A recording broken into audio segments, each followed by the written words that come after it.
What's going on, world? It's your man Pat Caesar, LLC, mobile mechanic and roadside services. You see it on the shirt, baby. I'm gonna make these available soon.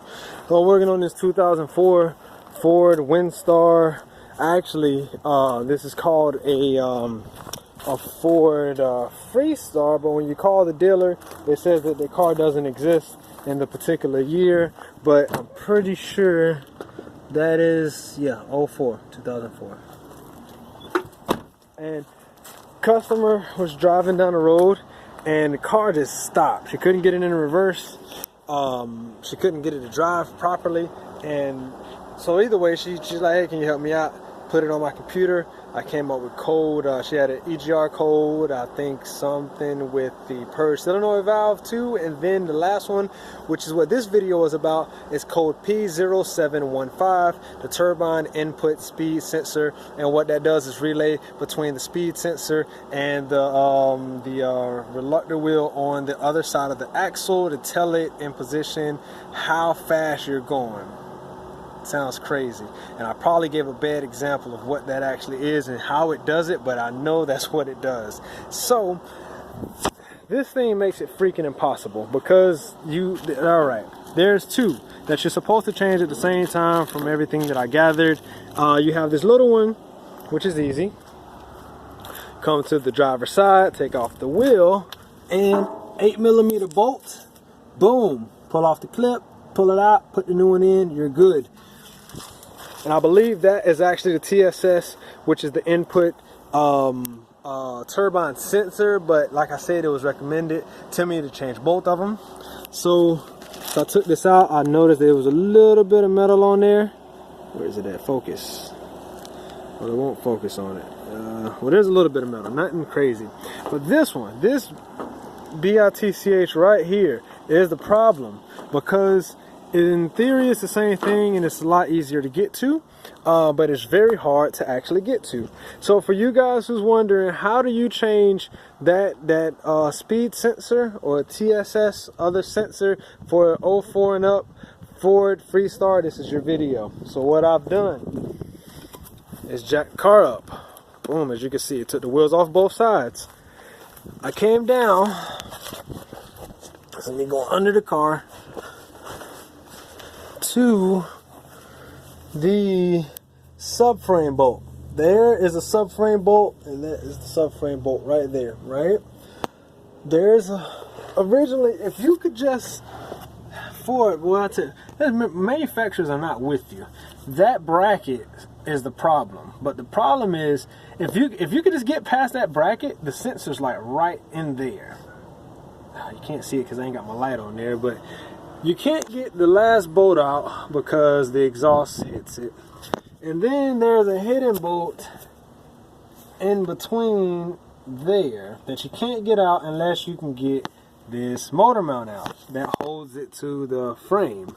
And the problem with getting that out is that it's so freaking tight that, I mean, I tried everything. I tried my air, I tried my electric impact, I tried my breaker bar, and I could not get that bolt broken loose. I'm trying to get the light. So the bolt's on the top of that bracket.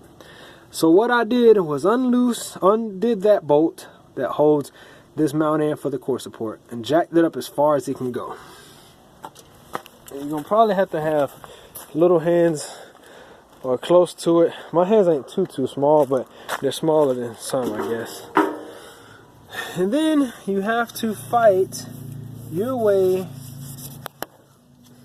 can I put this, down through here, and this sensor here, my fingers, I guess you can see it.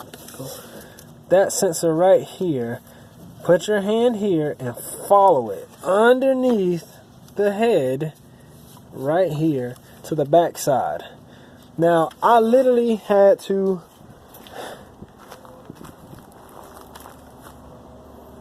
get up and lay over and literally hug the engine and the fender well, and my face was about halfway of the intake. So my face is probably about right here, next to the EGR valve, right behind the throttle body. And got it out with the 8mm ratchet. Once it's broke loose, I added a 1-inch extension to that 8mm and threaded it out. I have to go back because this bracket is held on top and the bolt goes through there, and then the sensor sits inside of here. So it is almost in there. I'm going to take this back out, but just figured I'll make a video for you guys trying to figure out the reason why it's suggested to change both the speed sensor and the input shaft sensor is because, well, in my experience, usually one is going to go out and the other one's going to go out, and you don't want to have to do this job over again. The hardest one is the one that I recommend changing, even though that's not the one that usually goes bad. It will. I promise you, it will. So whether it's on you or the next person, it will. So these motorcraft parts, I also recommend using factory parts. Part number YF1Z7H103-AA. And then part number 1F1Z-7M101-AA. American parts, made in Mexico. Go figure. So that's how to change the input speed sensor and a input shaft sensor and a speed sensor on a 2004 and up Ford Windstar. If you like the video, go ahead and hit that like, subscribe to the channel if you like the content, where I'm giving all types of DIY car automotive information and instructions when I can, because I can't always hold the camera, and share it with somebody who might need this. So if the last video, if you didn't catch it, is I made a video on why it's so expensive to have a mechanic and why mechanics cost so much money. It's because of them Fords. Oh yeah, people like them, mechanics like me, fighting the engineers. Till next time, mi gente, vi pro mundo beneficio.